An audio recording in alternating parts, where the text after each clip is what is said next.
their Society Shopping Studio in conversation with the Glass Hearts. Thank you so much for joining us today. You're called the Glass Hearts, right? And you've just had a single out called Coupe deVille. deVille. And can you tell us a little bit of the inspiration behind that and where it came about?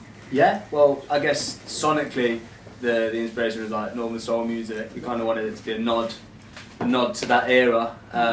Both of our parents' like record collections like got a lot of northern soul in there, and we like going and doing the dancing at the all-nighters and stuff. And yeah, we kind of wanted especially like the rhythm section of the song, the groove and the feel to kind of have that northern soul thing going on, and then the artsy kind of lyrics and delivery of that to kind of, you know, quirky it up a bit. Nice. But then lyrically it's about, you know, going through chapters in your life and kind of, you know, like the little potholes you might keep going over and stuff, kind of being aware of your bad habits, I guess, and you know, sometimes falling short of the mark or being in with the wrong crowd. Okay. There's a line in the tune that I really like. It's slouched by the fruit machine, double parked, and that's definitely happened a few times. Nice. But yeah, that's kind of the short answer, I really guess. cool. Yeah, And I think we wanted to like make sure that we kept it. Their inspirations were there. I think like we're not one of the bands who, you know, try and disguise like who the inspired by. Yeah. We haven't really understood why people try and hide it, but no. I think with that. But then also we didn't want to make it like a throwback, like Tommy said. So like the production and like the guitars and everything over the top line of it basically is, I'd say, like really super kind of modern sounding, isn't it? Like you know, it's like using like new technology. None of that's old, but then the kind of drums and bass, even though they're recorded modern, it's got that like that style, kind of style, that kind of like dancing beat. Do you know what I mean? But I feel like even if you know you're not into that, it's like it's that 120 beat. It's just known to be like the dance. You know, you're tapping your foot, or something like that. So yeah, I feel like we wanted to make sure it covered every angle of kind of. Definitely does. Well done. It's awesome. Such a good track. Well, how did you meet? Like, how did the Glass Hearts begin? Online dating. No, I think it was just like through Instagram. We've both been in bands before, like from a young age and stuff, and like known each other through the scene, I guess. But I think the first thing, like obviously we're massive into clothes and stuff like that, and exchanged a few messages and stuff, and then I think it was like around the lockdown period. Yeah, it was mainly just like like we kind of wore like things that either like similar or like we both like liked each other. And it was more talking about that. There's a designer who you work with a lot called Ray Brown, who I've always looked at, and then Tommy's got a few pieces by, and I think that's kind of where it started. Wow, really. amazing! Like, through fashion. That's very apt. Now we're married. Wow, what a story. Nice. Yeah, and then it just kind of went musically from there. Like, we like Tommy like was doing some like solo stuff. I was like doing some session on that, and then we kind of got to a point where it's deciding like, alright, where's this going to go next? And right at the end of that project, like, you know, we were already like, we were writing tunes like together, and like I was in the studio and stuff like as that session played, and it was like, well, you know, we know where we want this to go, and we know like kind of what we want to do, so why don't we just do it under like us, band, really, like a band, and feels way more comfortable. Like, it was just quite natural and just felt like it was the right thing to do, and I think given the response of everything and how easy we felt like it's just worked for us in terms of like, okay, we want this style, and it was like we both agreed, and like, you know, we want this look, and it was like, okay, that's both what we were thinking. It just kind of it was like we're almost in sync with very it. naturally, it kind of feels like we've always, like I've always wanted to be in a band like this, but it's taken kind of, you know, all the experience of kind of doing it for a while and stuff, and it's kind of, you know, all this, we share the same passion for a lot of stuff, do you know what I mean? And it's, it does feel right, if you know what I mean. That sounded cheesy. No, but I can imagine it's difficult to, there's loads of musicians, but then trying to find your niche and like what the kind of things you're into and stuff, and you're both really into Northern Soul, right? Yeah, and massively, this is about the sort of music video that's coming out soon. So with the music video was something that I think kind of pretty soon after we wrote the track was like, you know, we kind of spoke about it, doing it in loads of different ways, and we were figuring it out, and then we put a casting call out because we were like, right, let's do like a Northern Soul all-nighter. Wow. And put that in a video, and was like, okay, like, you know, we're just starting out, we've got no money, like, how are we going to pull this off kind of thing. So we put a casting call out, and all these people, we had over 800 people try and be in the video, and we only needed 100. And everyone was, you know, a real person, like everyone was like really into the scene, like there was no professionals there or anything like that.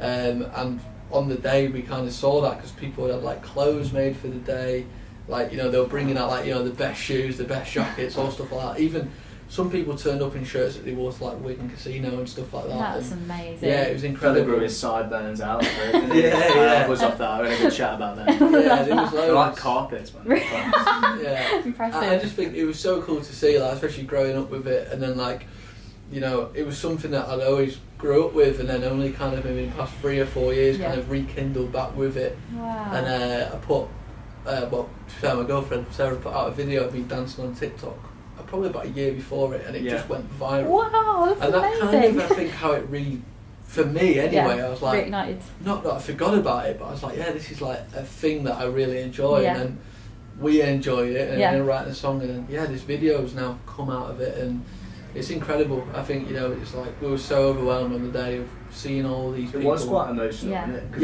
it was like, when we walked in, obviously no one was there, but there was people outside waiting to come in, like having cups of teas and stuff, like they brought packed lunch, and when they all come in, it was like they're running through the door, all in their, you know, dressed up, and then they were straight on the dance floor, big high kick, and everyone that came were just amazing dancers. Do you know what I mean? It was just quite a surreal kind of thing to watch, like all these really talented people. And just the smiles on people's faces, like it was such a good day. Yeah. Like it didn't feel like we were making a film or, you know, like a music video. It just felt like a right laugh. Yeah. It was kind of pretty impressive how we managed to pull it off, to be honest, because, you know, everyone did it for free out of the love of like the scene, which I'm just like, you know, like, in this day and age, like how many people do stuff for free anymore? And you know, and I think it just shows that like kind of genre of music is like, it's not like where you're from, who you are, like what you believe in. It's like this music just passion. It just makes everyone just have a great time. And it's like, you know, if you can do a backflip or you can literally just like two-step on the floor, no one cares. That's amazing. It's like, and I just think there's nothing that I know of right now that brings that out of anyone. If you're like 70 or 16, which in the video we wanted that as well. We didn't put a thing on being like everyone has to be like young, because it's like that's not real. When you go to them, like that's not how it is. No. And it's like also like they are the original people, so they should be in it. Like so you got all that, but we got the venue for free, very kindly, and then we've got to go and do a Northern Soul night back for them where we'll be DJing. That'll be wicked. So they can, but like we told them to like, open the bar and everything. Like so, straight. I think it was like the busiest day of our year. That's amazing. Somebody brought like loads of trade. Yeah. The thing as well, just to add to that, was obviously it was quite nerve-wracking as well for us. Like no one had heard the song. Like no one had heard Coupe, deVille. Obviously it wasn't out or anything like that. This is all before. And we were nervous, just like, are they going to like it? Are they going to be able to dance to it? So obviously that's what we set out to do. Yeah. It's like, but within the first few seconds, it was like, bosh, straight up. And they were singing a lot. There's a couple of runs through, they were singing it. Some of the BTS kind of videos and stuff, you can hear them go like, all the while. And that was such a buzz. And that is best reaction, surely, ever to have that. That's it. It felt like I was playing a gig on that. Yeah. And obviously, like, when you play a show, I was saying to you in between takes, I was like, I've never experienced anything like this, because normally at shows, everyone's huddled together. It's more of a mosh pit and stuff. You got people like dancing in time and doing these crazy stunts. It was just like, what's going on? Yeah, because it was only a nod to it. It was a bit like, what about if we get here? And they all were like, nah. And like, it's in the car. But it's only that. It's only the drums and bass that have got that kind of like nod to it. Yeah. Like, you know, predominantly over the top of it, like it is like a kind of like indie rock, like, you know, with like a kind of pop chorus, like catchy chorus. So it's like, you know, but they just got it. Like, again, it's like I was saying, it's got that beat. They just recognise that beat and they're off. And like, you know, I think we did the whole day in about 6 hours. Wow. The videographer, he's like back was in half by the end of it. He's like, I pulled my hamstring. Oh no!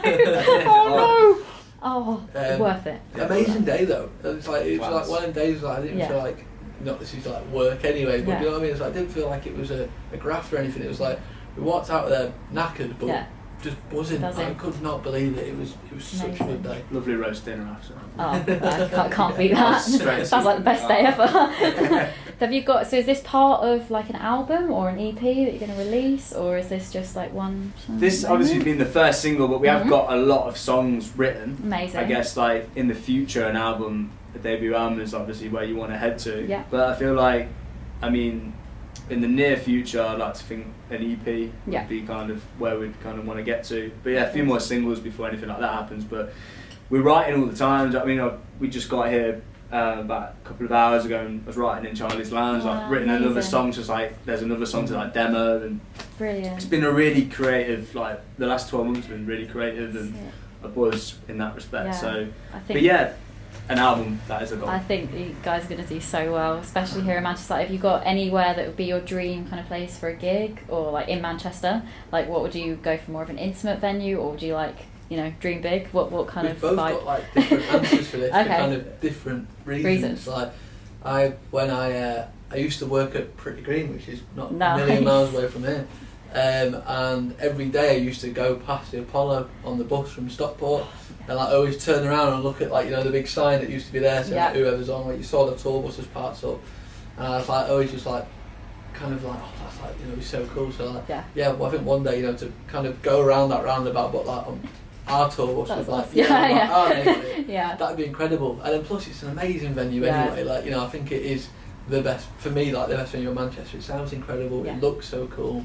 So that one definitely. For me. Great choice. I like the Albert Hall. I'm from Leicester, so I'm not from around here, but I think this will become my home soon. But yeah, the Albert Hall. I saw Blossoms play there like on the way up, and it just blew me away. That was like one of the first couple of times I came to Manchester. It's like, but.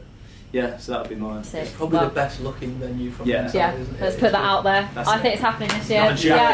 Both of them. Nice. Okay, cool. What other, like, let's do a fashion question. This is random, just because we're in the shop, might as well. What item of clothing couldn't you live without in your wardrobe currently? It's a hard question. I mean, just the I've one. got a nice cape. Ooh, nice cape. A cape, and you just couldn't. Well, it's a Vivienne Westwood cape, and I got it off eBay in the lockdown. Like I got a good, you know what I mean? Like I was searching, and it was something I'd seen like years ago when it come out, and I've always wanted it, and I got it for really cheap, like on the lockdown, and it's.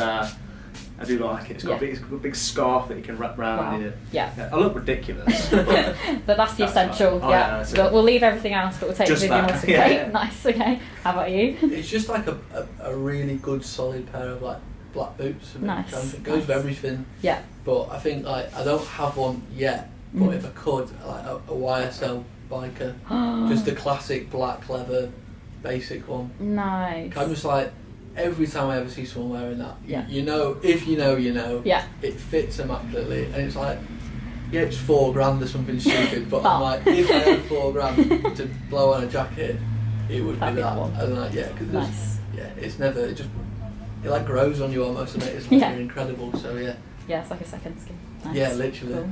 Great choices, love those. What is what's your best story that you've had from a gig, either performing or attending, or like a funny story or some like anecdote from a gig? You know what? I've got two. If I can. Oh yes, yeah. But the first gig I ever went to was a BDI show. Yeah. And obviously Liam Gallagher just split from Oasis, and I met him after. And I think I was in like 14, maybe it's the first gig, and I met him after, and he gave me a scarf. And then, like, fast forward a few years and being in the band and doing it, I saw him in a bar at this show, and I spoke to him about it, and I chat about it, and he was like, obviously wouldn't remember who I was, like, never, but and I had a chat about it. But then a similar thing happened quite recently. Me and my friends went to see Miles Kane play on like his first album tour, and after we, you know, like he went outside to see if they come out and stuff, and a couple of his crew were outside, like his roadies. We're having a chat with them, and he was like, you know, he was with my old bandmates and stuff who we're still really good friends with. We were having a chat outside, and we were just saying, you know, like we want to be in a band, this is what we want to do, and we're really into Miles Kane and stuff like this at the time. And he's like, you know what, if you really want to do it, go and live your dream, and you know, go graft for it. 10 years later, we were playing with Jamie Webster in Southampton, I think it was, and without naming any names, this fella that I was talking to, was tour managing for Jamie, and when we walked into the venue, we both saw each other, and I was like, I kept doing it, and it's like now we're on the stage supporting, like, you know, a 1,000 capacity venue, and it's like, it's really nice. We kept in touch since then. Wow, so. what a story. Yeah, so. Okay, that's hard to beat. That's really good. That's amazing. Wow, what a story. I'll have two as well. Stop crying. Tears. Okay, tears now. Yeah. I think my speaking of getting things from people, I went to see Kasabian at the Apollo. Nice, it actually was, nice. And it was the pre-warm-up tour for the West Rider album. Wow. And Great. it was the first date of the tour. And it was the first time they ever played Fire live, which was like, by the second chorus everyone was singing it, and you're Wow. like, whoa, this feels like this is a mad tune. Yeah. And obviously that literally took them to like that next level of like fame, didn't it? So we were the first live crowd to hear that. That's right. And then Chris, the bass player, got off stage at the end and gave me his set list with like a pick in it, which I've still got. Wow. Which is like quite cool. And it's like got those like gaffer tape on it and stuff where it's like on the stage, and I've still got that set list. And like, funny enough, like Fire was like the second tune. So like, you'll never get that. You need to show me that. It's in a vault somewhere away from you. Like, Nice. and then I think another one, it was probably we both went to Nebworth to see Liam do the 2 nights there. Wow. I just think everything about that was just like, you know, travelling all the way there. Yeah. And it was like, you know, I was with loads of my mates from like school and stuff, and Tommy had come up and kind of we all met there, and again Kasabian was supporting. I think for us to have like, you know, it was like Kasabian Oasis like they have done in the past. Yeah. That was the closest we were getting to that. Amazing. And it was Leicester, just, Manchester. Yeah, Wow. and it was just like an incredible day, and I think you know, to be with like my schoolmates where we've like, you know, kind of dreamt of that day, and then to be with like new bandmates as well, and it's like kind of just one of the days when like it was just really special, and it was like really good, you know, the weather was perfect, everything just went like so good. And like the show was just incredible. I remember, I feel like I'm obsessed with Fire for some reason, but as that tune was on, Liam flew over in an helicopter, didn't he? And just like flew around the park once and landed in the back. Missed the air up. Yeah. And I was just like, can you imagine like being him at that moment? Like obviously he's been to some, you know, he's probably flew into a lot of his own gigs. Yeah. But like for me, I'm like, they're such a good support band, and to see the crowd dance to Fire. Wow. Like as you're circling around, I'm like, that's like the most perfect moment to see. Cause I'm like, for me, like that, that's what you want your rock stars to be doing. Oh yeah. Yeah, and Serge was in like a red leopard print like tracksuit or something. So is this what we can expect for? Oh yeah.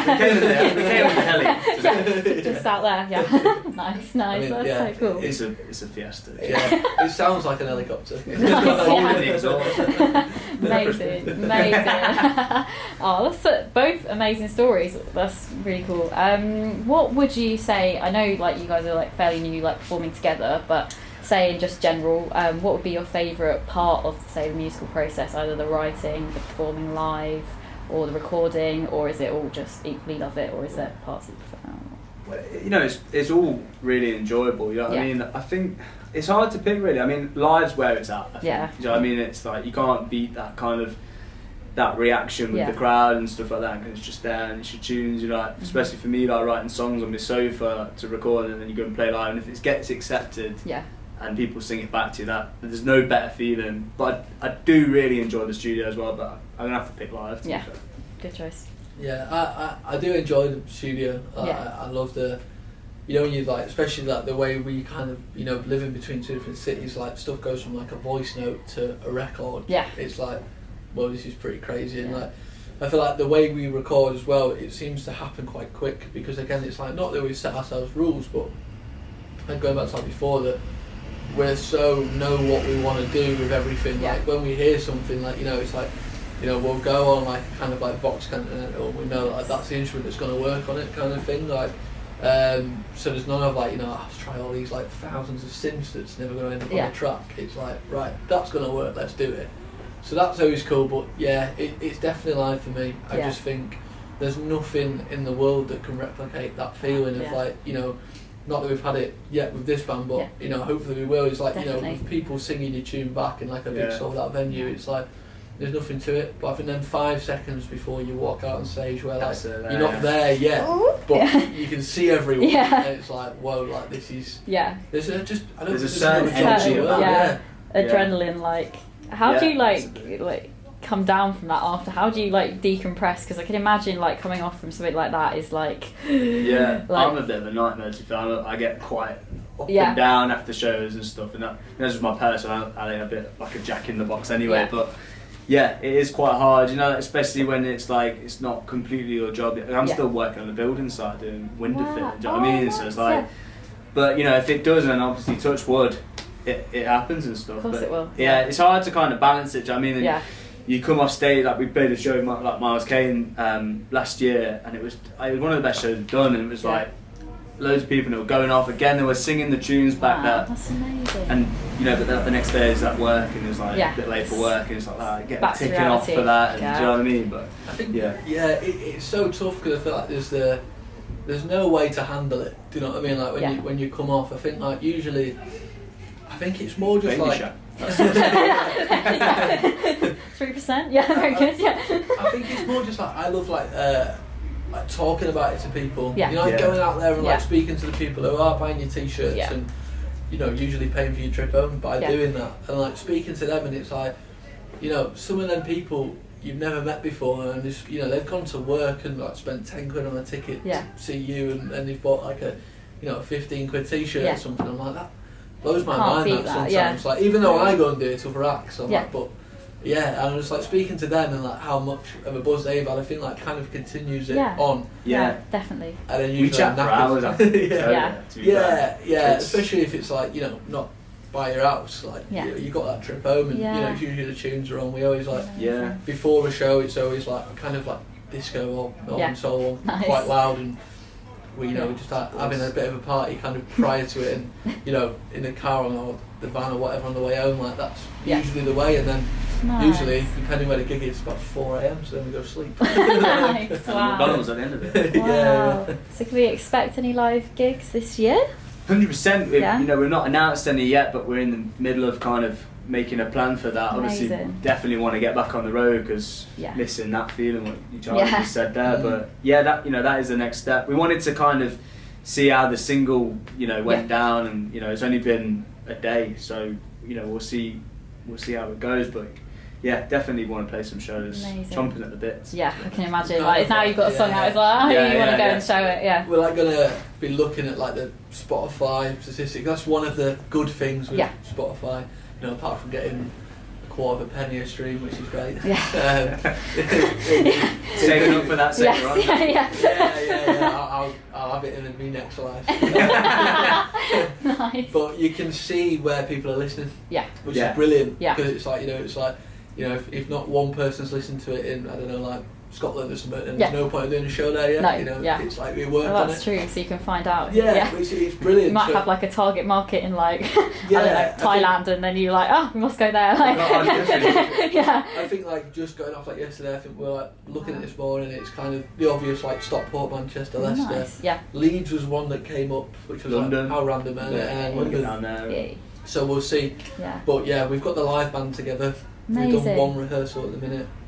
That Sounds felt great. good though, do you know what I mean? And the rest of the people that are in the band and Yeah. stuff, it's like gelling quite well. So Amazing. I I'm think, really excited. yeah, when you're working with session players, like, you know, it's great because it's almost like a different experience. You know, if you're in a band and your bass player's not very good, then unfortunately he's in the band. isn't Yeah. he? But like with the session players, it's like you can go and pick out like who Wow. you know you want. Obviously, they've got to want to work with you anyway. Yeah. but Yeah. It's like we've picked some out, and actually the bass player we've got is our producer. Wow. So amazing. that's kind yeah. of cool because Nice. you've almost got this thing like when we was in the rehearsal, he's like, oh no, it should maybe sound a bit more like the record, like by doing this. Sick, And that's yeah. what we've never really had before. Yeah. Yeah. Which is quite a cool like way to have it. But yeah, no, it's A lot of exciting. what's happening now is quite new. We've not worked like this before, and that's Amazing. what makes Yeah. it even more exciting. You know? Yeah. So yeah. Amazing. Well, thank you so much for joining us here Thank you today. for Really having us. appreciate it. And you Thank can you. listen to your single now. Amazing. Thank you for watching Stair Society in conversation with the Gloss Hearts. Please like, comment and subscribe for more groovy content. You can also find us on 20 Nicholas Street, Manchester, and 1 4GU.